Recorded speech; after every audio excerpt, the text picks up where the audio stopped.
ศาสนาสำหรับชาติเราศาสนาในสมัยนี้เป็นของที่แยกจากชาติไม่ได้เป็นความจำเป็นที่เราทั้งหลายผู้เป็นไทยจะต้องมั่นคงอยู่ในศาสนาพระพุทธซึ่งเป็นศาสนาสำหรับชาติเราพระพุทธศาสนาก็ดีหรือศาสนาใดก็ดีที่ตั้งมั่นอยู่ได้ก็ด้วยความมั่นคงของผู้เลื่อมใสตั้งใจที่จะรักษาและข้าพเจ้าพูดทั้งนี้ก็เพื่อชักชวนท่านทั้งหลายอย่างเป็นเพื่อนไทยและเพื่อนพุทธศาสนิกชนด้วยกันทั้งนั้นเพื่อความมั่นคงแห่งพระพุทธศาสนาข้าพเจ้ารู้สึกว่าได้ทำหน้าที่สมควรแก่อุปถัมภ์พระพุทธศาสนาเราจะตั้งใจรักษาศาสนาของเราด้วยชีวิตและถ้าท่านตั้งใจจะช่วยข้าพเจ้าในกิจอันใหญ่นี้แล้วก็จะเป็นที่พอใจข้าพเจ้าเป็นอันมากเพราะฉะนั้นเป็นหน้าที่ของเราทั้งหลายที่จะช่วยกันบำรุงรักษาพระพุทธศาสนาอย่าให้เสื่อมสูญไปการที่จะบำรุงพระพุทธศาสนาเราต้องรู้สึกก่อนว่าหลักของพระพุทธศาสนาคืออะไรเราจะถือว่าเราเป็นไทยด้วยกันหมดเราจะต้องรักษาความเป็นไทยของเราให้ยั่งยืนเราจะต้องรักษาพระพุทธศาสนาให้ถาวรวัฒนาการอย่างที่เป็นมาแล้วหลายชั่วโคตรของเราทั้งหลายพระบรมราโชวาทของพระบาทสมเด็จพระมงกุฎเกล้าเจ้าอยู่หัวรัชกาลที่ 6พระบรมราโชวาทก็ดีพระราชนิพนธ์ก็ดีหรือพระบรมราชโองการของพระมหากษัตริย์ถือเป็นบทบัญญัติแห่งกฎหมายทั้งหมดทั้งสิ้นการบัญญัติให้พระพุทธศาสนาเป็นศาสนาประจำชาติไทยไว้ในรัฐธรรมนูญจึงเป็นสิ่งที่ถูกต้องทั้งกฎหมายและทางโบราณราชประเพณีการบัญญัติให้พระพุทธศาสนาเป็นศาสนาประจำชาติไทยไว้ในรัฐธรรมนูญย่อมเป็นหลักค้ำประกันให้กับประชาชนคนไทยว่าตนได้ปฏิบัติตามกฎหมายอย่างแท้จริงการบัญญัติให้พระพุทธศาสนาเป็นศาสนาประจำชาติไทยไว้ในรัฐธรรมนูญมิได้เป็นการลิดรอนสิทธิเสรีภาพของผู้ใดแต่เป็นการยืนยันความจริงตามกฎหมายและประวัติศาสตร์ชาติไทยการบัญญัติให้พระพุทธศาสนาเป็นศาสนาประจำชาติไทยไว้ในรัฐธรรมนูญจะทำให้พระพุทธศาสนาได้รับการอุปถัมภ์และคุ้มครองจากรัฐดุจเดียวกันกับที่องค์พระมหากษัตริย์ทรงกระทำมาการบัญญัติให้พระพุทธศาสนาเป็นศาสนาประจำชาติไทยไว้ในรัฐธรรมนูญจะป้องกันพระพุทธศาสนาไม่ให้ถูกลัทธินิกายนอกศาสนากระทำการใดๆได้ด้วยอุบายต่างๆนานาการบัญญัติให้พระพุทธศาสนาเป็นศาสนาประจำชาติไทยไว้ในรัฐธรรมนูญจะทำให้สังคมไทยมีแต่ความสุขร่มเย็นเป็นธรรมทั้งต่อคนศาสนาอื่นและคนสัญชาติอื่นได้อย่างแท้จริงแต่ถ้าไม่บัญญัติให้พระพุทธศาสนาเป็นศาสนาประจำชาติไทยไว้ในรัฐธรรมนูญในอนาคตประเทศไทยจะต้องตกอยู่ในสถานะเดียวกันกับพื้นที่3 จังหวัดชายแดนภาคใต้อย่างแน่นอน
ทยุแห่งนี้ท่านผู้ฟังสามารถติดตามรับฟังรายการนี้ทางสถานีวิทยุพระพุทธศาสนาแห่งชาติคลื่นต่างๆโดยท่านที่อยู่ทางภาคเหนือสามารถรับฟังได้ทางสถานีวิทยุวัดหนองกายตำบลสันป่ายางอำเภอแม่แตงจังหวัดเชียงใหม่คลื่น FM 99.75 เมกะเฮิรตซ์ออกอากาศรายการคดีโลกคดีธรรมเวลา 9 นาฬิกาพร้อมกันในแอปพลิเคชันวิทยุพุทธศาสนาทั่วไทยและสถานีวิทยุวัดฝายหินตำบลสุเทพอำเภอเมืองจังหวัดเชียงใหม่คลื่น FM 104.50 เมกะเฮิรตซ์ออกอากาศรายการคดีโลกคดีธรรมทุกวันเวลา 11 นาฬิกาและเวลา 24 นาฬิกาสถานีวิทยุพระพุทธศาสนาแห่งชาติประจำจังหวัดเลยวัดป่าจริยธรรมตำบลนาดอกคำอำเภอนาด้วงจังหวัดเลยออกรายการคดีโลกคดีธรรมที่คลื่น FM 96.50 เมกะเฮิรตซ์ในเวลา 10 นาฬิกาทุกวันสถานีวิทยุพระพุทธศาสนา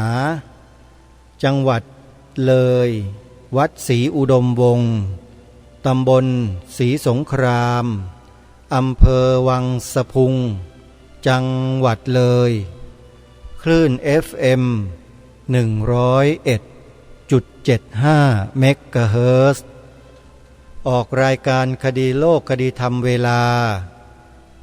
9 นาฬิกาสถานีวิทยุพระพุทธศาสนา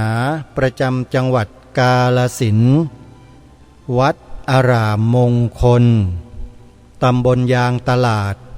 อำเภอยางตลาดจังหวัดกาฬสินธุ์คลื่น FM 89 เมกะเฮิรตซ์ออกรายการคดีโลกคดีธรรมเวลา 9 นาฬิกาสถานีวิทยุพระพุทธศาสนาแห่งชาติประจำจังหวัด101วัดบ้านปลาคูนตำบลท่าหาดยาวอำเภอโพนทรายจังหวัด101คลื่น FM 104.50 เมกะเฮิรตซ์ออกรายการคดีโลกคดีธรรมทุกวันในเวลา 13 นาฬิกา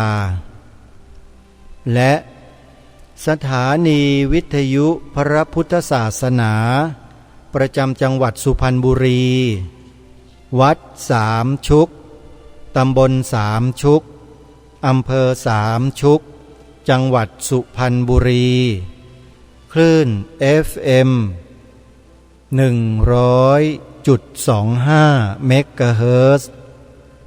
ออกรายการคดีโลกคดีธรรม2 เวลาคือเวลา 10 นาฬิกาและเวลา 20 นาฬิกาสำหรับวัดฝายหินนั้นออกอากาศ2 เวลาเช่นกันคือ 11 นาฬิกาและเวลา 1:00 โดยประมาณสาธุชนทุกท่านสามารถติดตามรับฟังทุกๆสถานีที่ออกรายการคดีโลกคดีธรรมที่กล่าวมาแล้วนั้นได้ด้วยแอปพลิเคชัน วิทยุพุทธศาสนาทั่วไทยตามวันและเวลาดังกล่าว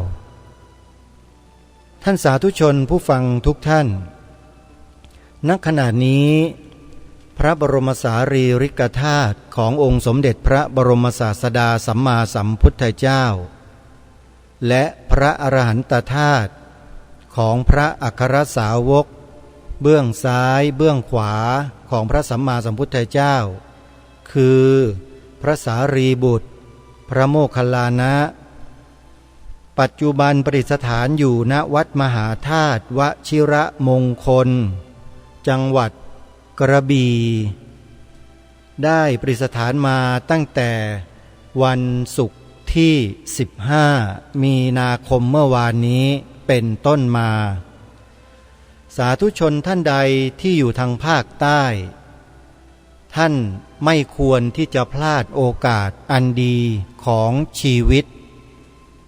ถือว่าสมเด็จพระสัมมาสัมพุทธเจ้าและพระอัครสาวกทั้งสองได้เสด็จและดำเนินมาถึงจังหวัดกระบี่แล้วมายังภาคใต้ของประเทศไทยแล้วถ้าเราไม่อาศัยช่วงเวลาและโอกาสนี้ไปกราบนมัสการขอพรต่อไปช่วงตลอดชีวิตข้างหน้าเราอาจจะไม่มีโอกาสได้เข้ากราบนมัสการอย่างใกล้ชิดแบบนี้อีกแล้วโยมเพราะทางการประเทศอินเดียอนุญาตให้อัญเชิญมาที่ประเทศไทยในช่วงนี้เป็นการเฉพาะพิเศษ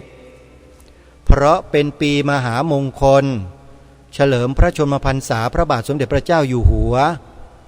ทรงมีพระชนมายุครบ6 รอบทางรัฐบาลไทยจึงประสานไปทางเอกอัครราชทูตสาธารณรัฐอินเดีย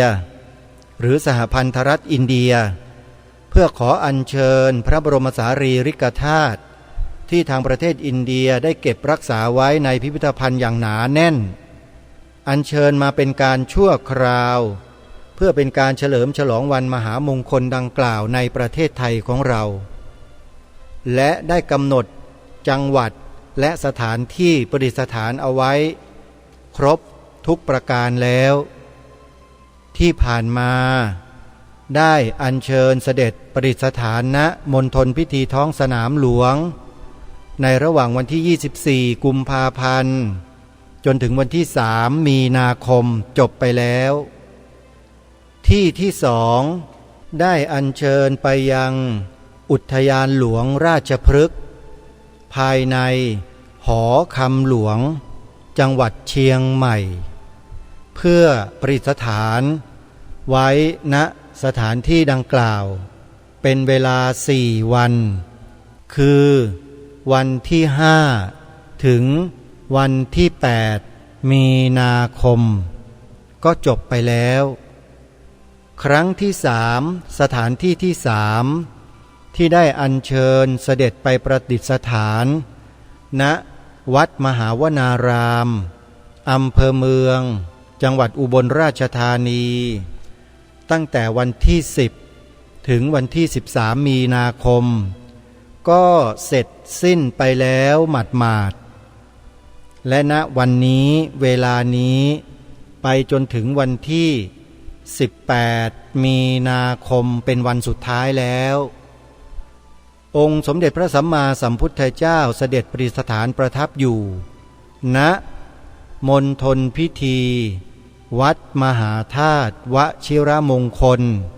จังหวัดกระบี่ขอเรียนเชิญเจริญพรญาติโยมสาธุชนได้ไปกราบสักการะขอพรอธิษฐานจิตต่อหน้าพระพักตร์ของพระบรมสารีริกธาตุของพระสัมมาสัมพุทธเจ้าและพระอรหันตธาตุของพระอัครสาวกทั้งสองคือพระสารีบุตรพระโมคคัลลานะก่อนที่วันเวลาจะหมดลงโยมหมดลงวันสุดท้ายคือวันจันทร์ที่18มีนาคม หมดแล้วเหลืออีกเพียงแค่3 วันเท่านั้นเองนับจากวันนี้ไปท่านสาธุชนผู้ฟังทุกท่านพอดีในช่วงนี้รายการคดีโลกคดีธรรมก็เลยถือโอกาสนำความรู้ประวัติความเป็นมา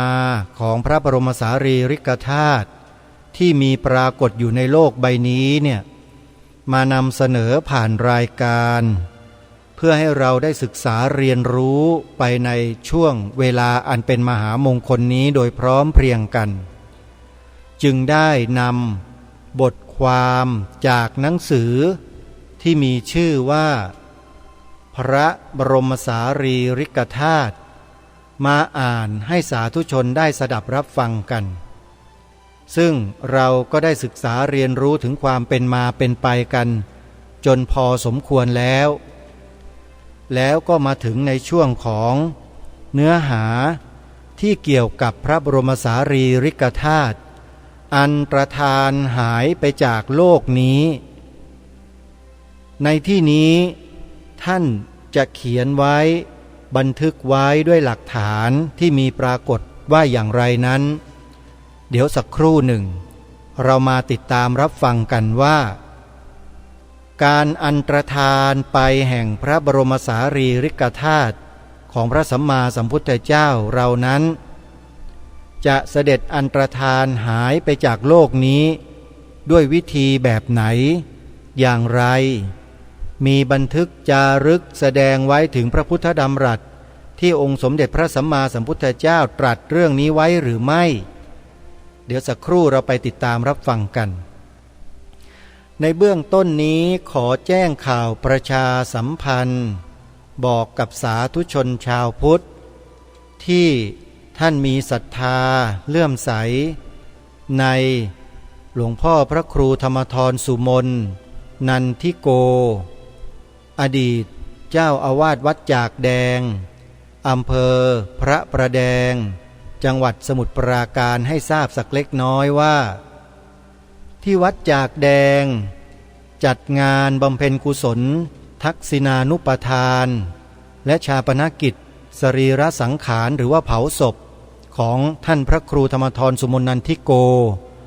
ในวันที่24มีนาคมศกนี้ที่วัดจากแดงอำเภอพระประแดงจังหวัดสมุทรปราการแต่งานนี้ไม่ได้มีเฉพาะงานชาปนกิจสรีระสังขารเท่านั้นทางวัดจากแดงถือโอกาสอันเหมาะสมนี้จัดกิจกรรม7 วัน 7 คืนให้พุทธศาสนิกชนได้อยู่ร่วมกิจกรรมกันตลอดทั้ง7 วัน 7 คืนที่วัดจากแดงโดยจะเริ่มกิจกรรมกันตั้งแต่วันที่18มีนาคมเป็นต้นไปวันที่18มีนาคมนั้น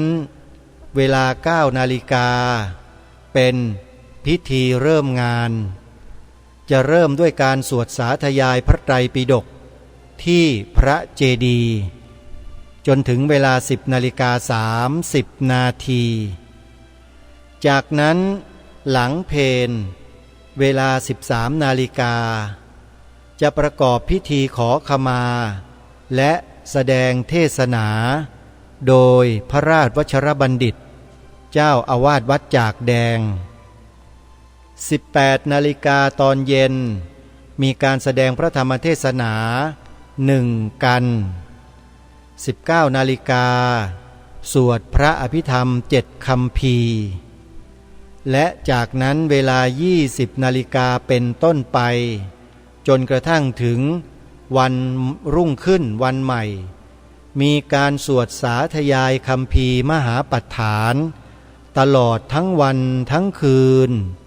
ณศาลาสุธรรมา นี่คือวันแรกคืนแรกของการจัดงานแล้วจะจัดเช่นนี้ไปจนกระทั่งถึงวันที่23มีนาคมพอถึงวันอาทิตย์ที่24มีนาคมเป็นวันพระขึ้น15ค่ำเดือน4เวลา 6 นาฬิกาจะมีการสวดพระปาติโมกข์ เวลา 9 นาฬิกามีการแสดงพระธรรมเทศนา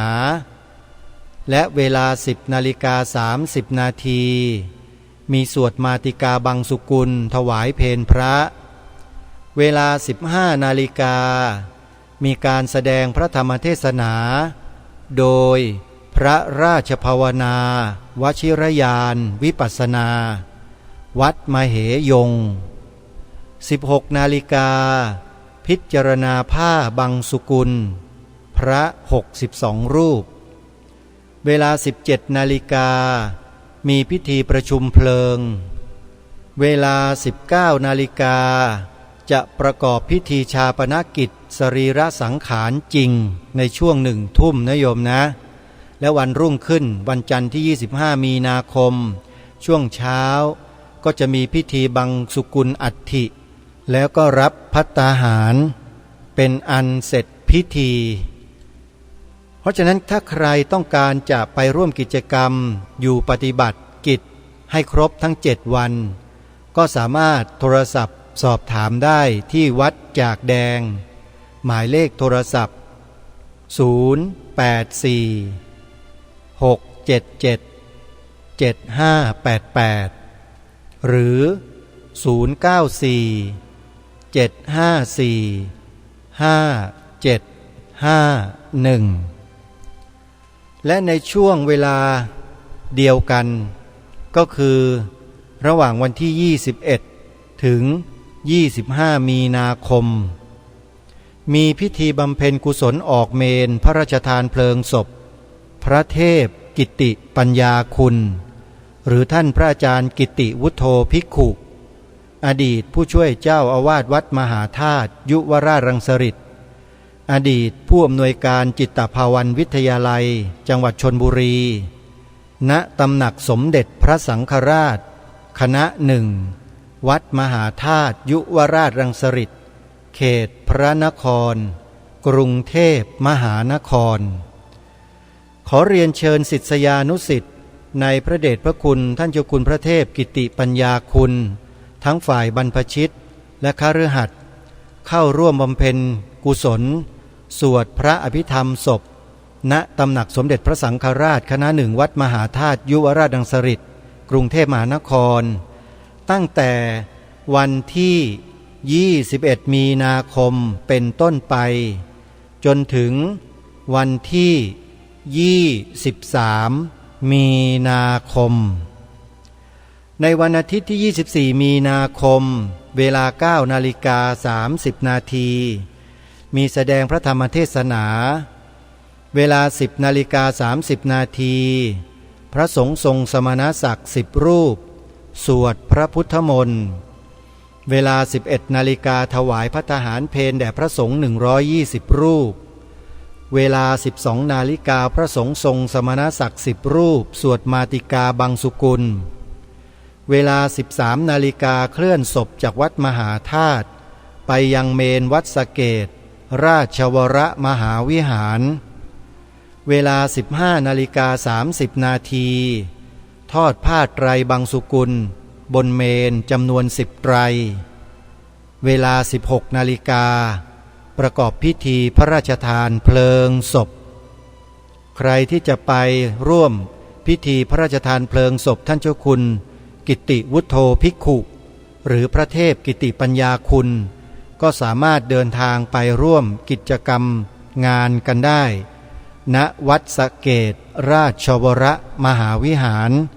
ในวันอาทิตย์ที่ 24 มีนาคมศกนี้ขอเจริญพรนะโยมนะเอาล่ะญาติโยมสาธุชนเพื่อไม่ให้เวลาล่วงเลยไปจนทำให้สาธุชนนั้นได้สาระในการนำสิ่งที่เป็นประโยชน์เป็นสาระมานำเสนอแก่พวกเราก็จะขอนำบทความจากหนังสือพระบรมสารีริกธาตุของกรมศิลปากรพิมพ์เผยแพร่เนื่องในปีมหามงคลที่พระบาทสมเด็จพระเจ้าอยู่หัวรัชกาลที่ 9ทรงครองสิริราชสมบัติครบ70 ปีมาอ่านให้สาธุชนได้ศึกษาเรียนรู้กันวันนี้จะนำเสนอในหัวข้อที่ว่า อันตรธานแห่งพระบรมสารีริกธาตุหลักสำคัญประการหนึ่งที่พระพุทธศาสนาสอนคือกฎแห่งการเกิดขึ้นตั้งอยู่และดับไปดังนั้นแม้พระบรมสารีริกธาตุของพระพุทธองค์ซึ่งเกิดจากอานุภาพพุทธาธิฐานในที่สุดก็ต้องอันตรธานสูญสลายไปพร้อมพระพุทธศาสนาตามกฎดังกล่าวด้วยพระพุทธศาสนาของพระพุทธเจ้าพระองค์ปัจจุบันจะมีอายุ 5,000 ปีนับแต่วันที่เสด็จดับขันธปรินิพพานการปรินิพพานของพระพุทธเจ้ามี3 ครั้งได้แก่กิเลสปรินิพพานหมายถึงการตรัสรู้เป็นพระพุทธเจ้าดับสิ้นจากกิเลสทั้งปวง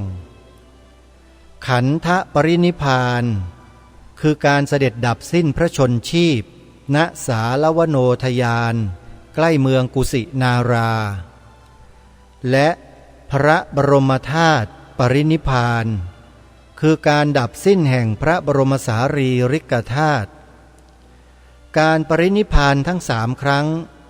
เกิดขึ้นในวันขึ้น15 ค่ำเดือน 6ก็คือวันวิสาขบูชานั่นเองหลังจากพระพุทธเจ้าเสด็จดับขันธปรินิพพานแล้วศาสนาของพระองค์ยังคงดำรงอยู่แต่จะค่อยๆเสื่อมและสูญสิ้นไปเป็นลำดับการเสื่อมสูญดังกล่าวเรียกว่าเบญจอันตรธานซึ่งมี5 ประการได้แก่ 1. ปริยัตติอันตรธานคือการเสื่อมสูญแห่งพระปริยัติคือคัมภีร์พระธรรมคำสั่งสอน 2. ปฏิปัตติอันตรธานคือการเสื่อมสูญแห่งการปฏิบัติตามพระธรรมวินัย 3. ปฏิเวทะอันตรธานคือการเสื่อมสูญแห่งการบรรลุมรรคผลไม่มีพระอริยบุคคลเกิดขึ้นในโลก 4. ลิงคะอันตรธานคือการเสื่อมสูญจากผู้ดำรงสมณเพศและ 5. ทาตุอันตรธานคือการสูญสิ้นของพระบรมสารีริกธาตุและนี่ก็คืออันตรธานแห่งพระบรมสารีริกธาตุซึ่งถือว่าเป็นขั้นสุดท้ายหลังจากที่ไม่มีสัญลักษณ์อะไรต่างๆหลงเหลืออยู่ในพระพุทธศาสนาของเราแล้วพระบรมสารีริกธาตุก็จะอันตรธานหายไปสิ้นจากโลกใบนี้และนับตั้งแต่วันนั้นเป็นต้นไปโลกนี้ก็ชื่อว่าสุญญกัปสุญญกัปคือกัปที่สาบสูญพระธรรมคำสอนของพระสัมมาสัมพุทธเจ้าหมดสิ้นแล้วโยมจะไม่มีหลงเหลืออยู่เลยแม้แต่ในมโนสำนึกของมนุษย์แต่อาจจะมีอยู่ในหมู่ของพระปัจเจกพุทธเจ้าแต่ท่านไม่สามารถที่จะกล่าวจะแสดงธรรมนั้นออกมาได้โยมพระปัจเจกพุทธเจ้ายังมีนะแต่อยู่นอกสมัยของพระสัมมาสัมพุทธเจ้าพระโพธิสัตว์ที่บำเพ็ญตนอยู่ในวัฏฏะสงสารก็ยังมีให้เราบำเพ็ญกุศลอยู่นะโยมนะอย่าคิดว่าคนเหล่านี้ที่มีศีลมีธรรมไม่มียังคงมีอยู่แต่เป็นไปในรูปของพระโพธิสัตว์ที่ท่านบำเพ็ญบารมีของท่าน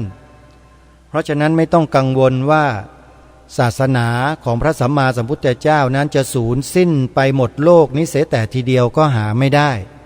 หมดไปเพียงแต่สัญญลักษณ์เฉยๆแต่สภาวะที่เป็นธรรมะแท้ๆที่เรียกว่าปรมัตถสัจจะยังมีอยู่ตลอดโยมอนิจจังทุกขังอนัตตาไงเล่าถึงแม้ว่าพระพุทธเจ้าจะไม่ทรงอุบัติขึ้นมาในโลกสิ่งเหล่านี้ก็มีอยู่แล้วไงโยมเห็นไหมฮะเพราะฉะนั้นผู้ที่จะมาตรัสรู้ ไม่ใช่พระพุทธเจ้าที่เป็นสุญญกัปไปแล้วนี่ก็คือ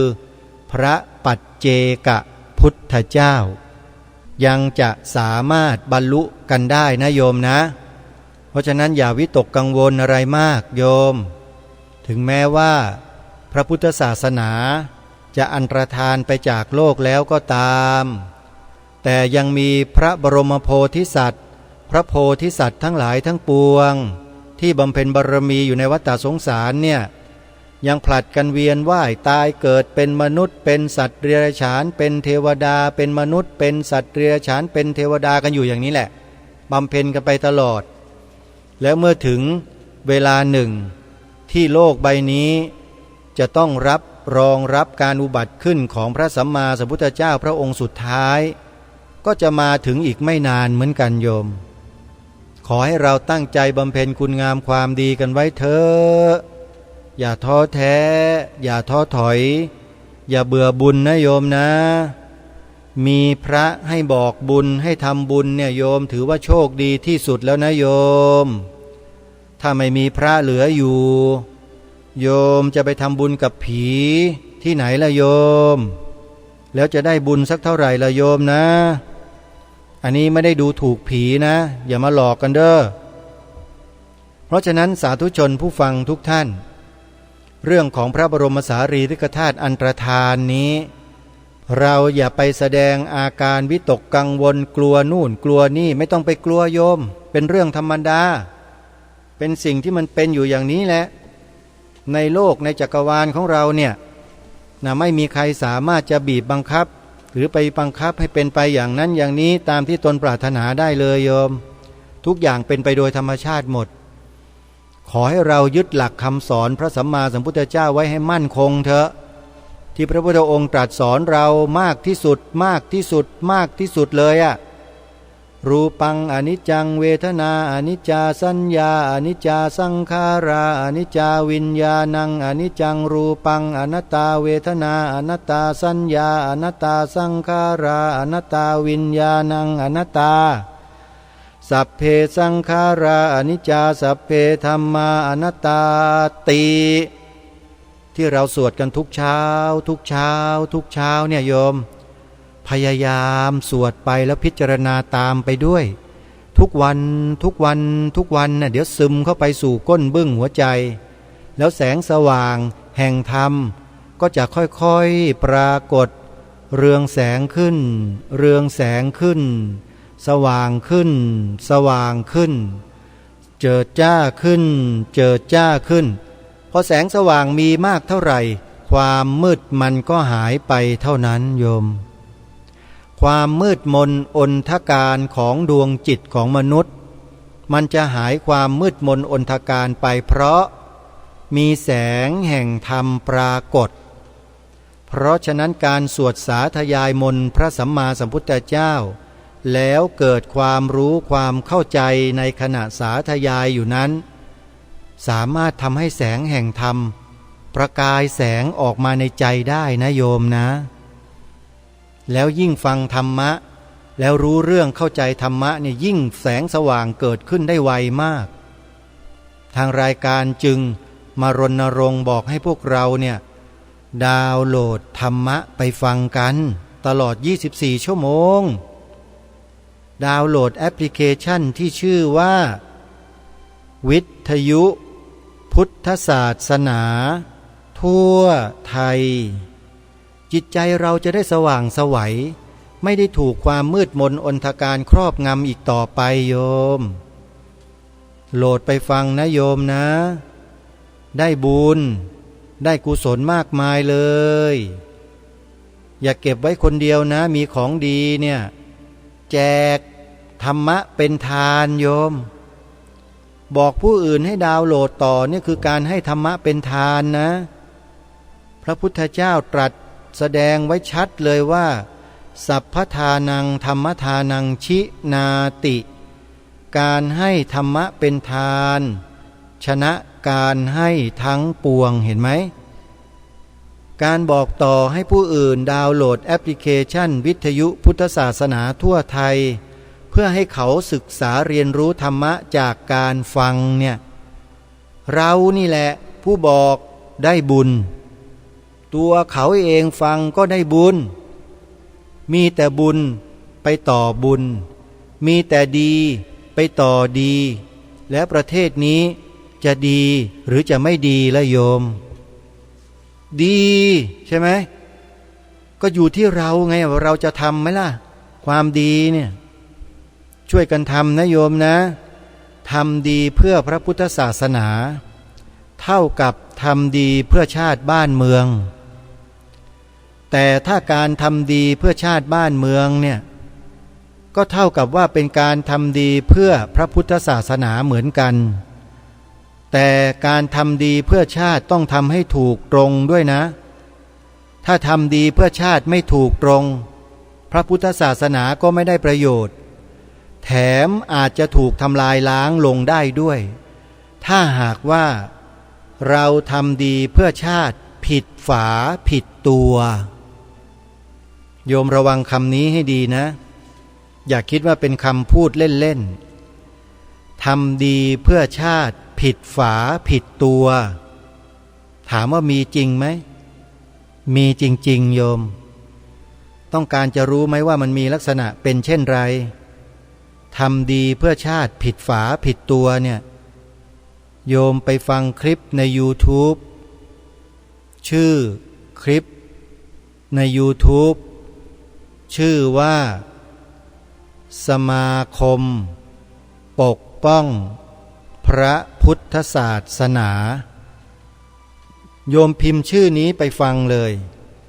แล้วจะรู้เองส่วนรายการคดีโลกคดีธรรมนั้นก็ยังคงทำหน้าที่ตามปกติคงจะไม่ไปทำอย่างที่เขาทำกันเพราะไม่ใช่หน้าที่นะโยมนะอาตมาก็ได้แต่นำเสนอสิ่งที่เป็นประโยชน์เป็นสาระในบางโอกาสให้พวกเราได้สดับรับฟังกันอย่างในช่วงเนี้ยพระบรมสารีริกธาตุกำลังประดิษฐานอยู่ในเมืองไทยก็เลยนำเรื่องราวของพระบรมสารีริกธาตุมาอ่านออกอากาศให้พวกเราได้ศึกษาเรียนรู้ไปพร้อมๆกันด้วยและในโอกาสต่อไปในวันต่อไปวันอาทิตย์ที่จะถึงนี้ก็จะได้นำบทความในช่วงต่อไปมาอ่านให้ฟังแล้วก็น่าสนใจซะด้วยดิน่าสนใจตรงไหนตรงที่ว่าในหนังสือเล่มนี้เนี่ยกล่าวถึงสุวรรณภูมิโยมเอาละสิสุวรรณภูมิคืออะไรในแนวคิดของกรมศิลปากรเดี๋ยวเรามาดูกันสิว่าในครั้งหน้าเนี่ย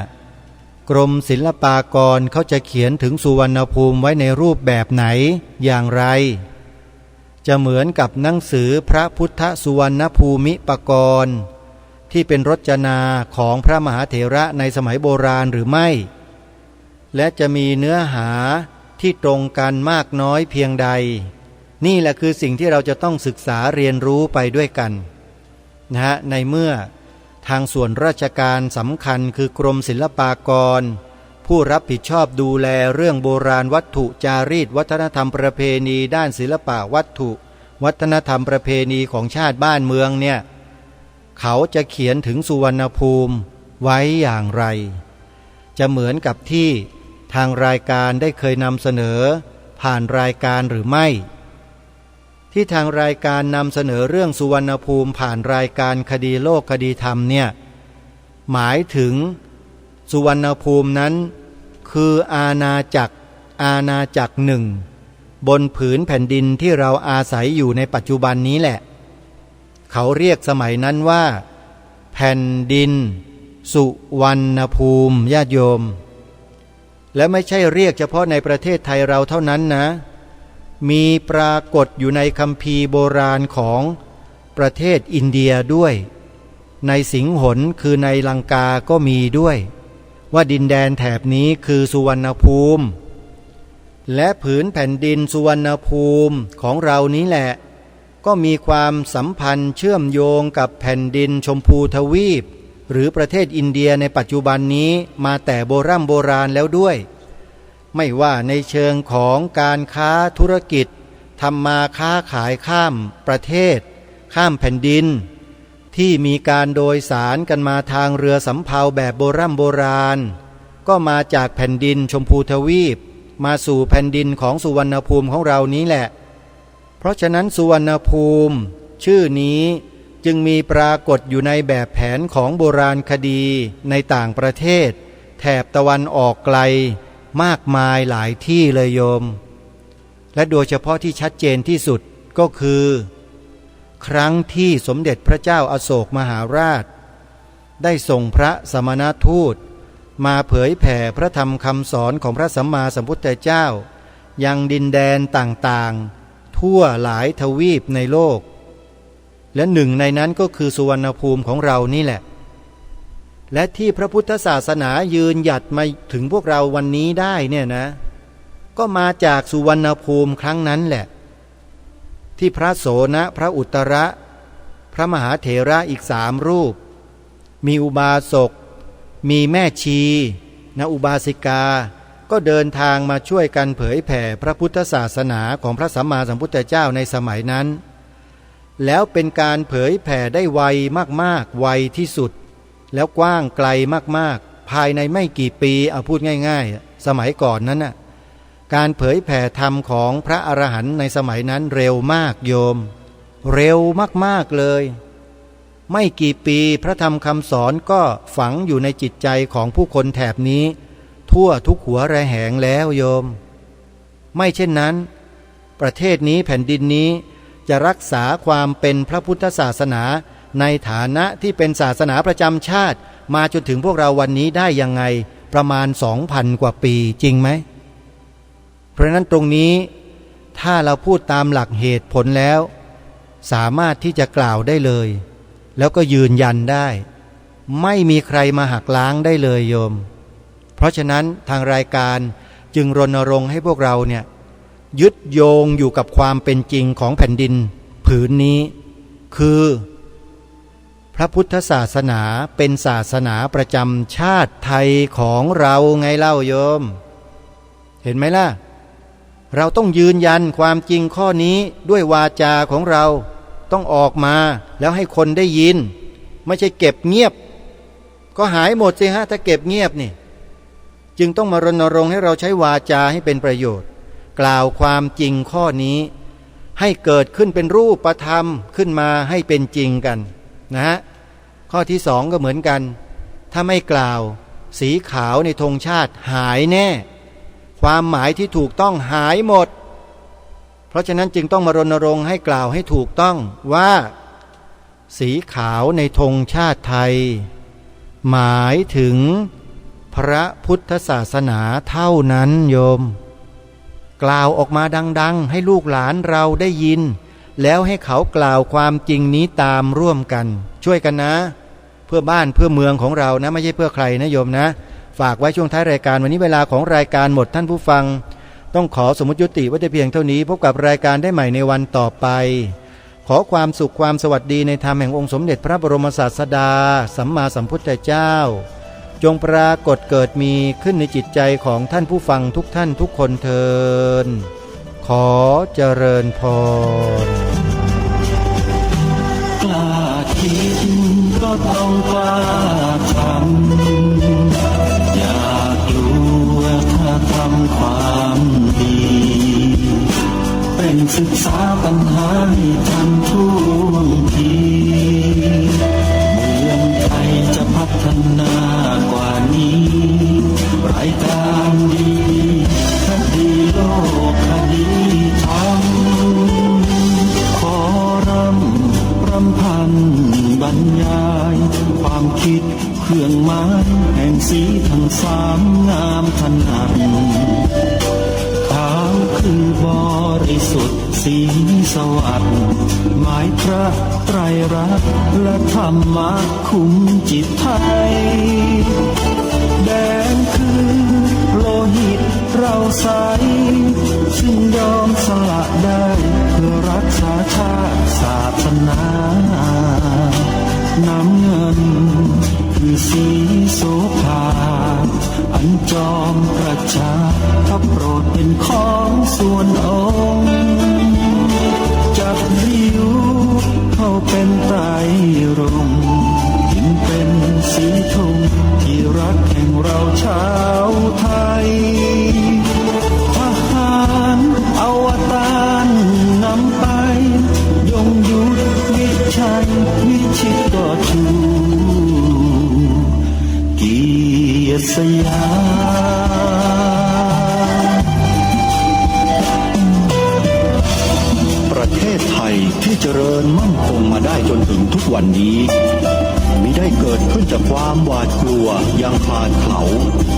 แต่บรรพบุรุษไทยของเราทุกยุคทุกสมัยล้วนแต่มีความกล้าหาญและชาญฉลาดปกป้องเอกราชสร้างชาติให้เกิดความมั่นคงโดยมีธงแห่งพระไตรรัตน์เป็นเครื่องนำชัยจึงเป็นที่มาที่ไปของรายการคดีโลกคดีธรรมกล้าคิดก็ต้องกล้าทำอย่ากลัวถ้าทำความดีเร่งศึกษาปัญหา